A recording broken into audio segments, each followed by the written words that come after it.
দেখে বোঝার উপায় নেই দিন কি রাত। উত্তরের জনপদ রংপুরে ঘন কুয়াশায় কয়েক মিটার দূরের পথ দৃষ্টিসীমার আড়ালে। সর্বনিম্ন তাপমাত্রা ওঠানামা করছে 10 থেকে 12 ডিগ্রির ঘরে। মাঘের দ্বিতীয় সপ্তাহে উত্তরের জেলাসহ সারা দেশে অনুভূত হচ্ছে কনকনে ঠান্ডা। দিনে তাপমাত্রা কিছুটা বাড়লেও সন্ধ্যা হতেই বইতে শুরু করে হিমেল বাতাস। ঘন কুয়াশার কারণে সকালের শেষ ভাগ পর্যন্ত হেডলাইট জ্বালিয়ে রাস্তায় চলাচল করে যানবাহনগুলো। অনেক জায়গায় খড়কুটো জ্বালিয়ে শীত নিবারণের চেষ্টা করছে শীতার্তরা। মানে অন্যান্য যে অঞ্চলগুলো আছে ওই তুলনায় এখানে শীতটা অনেকটা বেশি। কুয়াশা খুব, এখন এই যে আমরা গাড়ি যানবাহন চলাইতে পারি না, 10-15 জায়গা দেখা যায়, দেখতেছেন তো সেটা আপনারা নিজেই।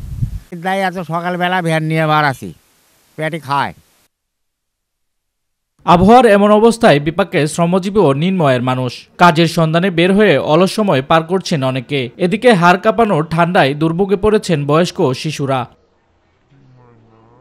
জানালা দরজা খুলে আমাদের সিগন্যাল দেখতে হয়। কুয়াশা যেহেতু গভীর, সিগন্যাল দেখা যায় না, এই কারণে তীব্র শীতের মধ্যে হলেও আমাদের সিগন্যাল ফলো করতে হয়। সকাল 10টা এখনো কুয়াশার জন্য হেডলাইট চালায় গাড়ি চালায় না।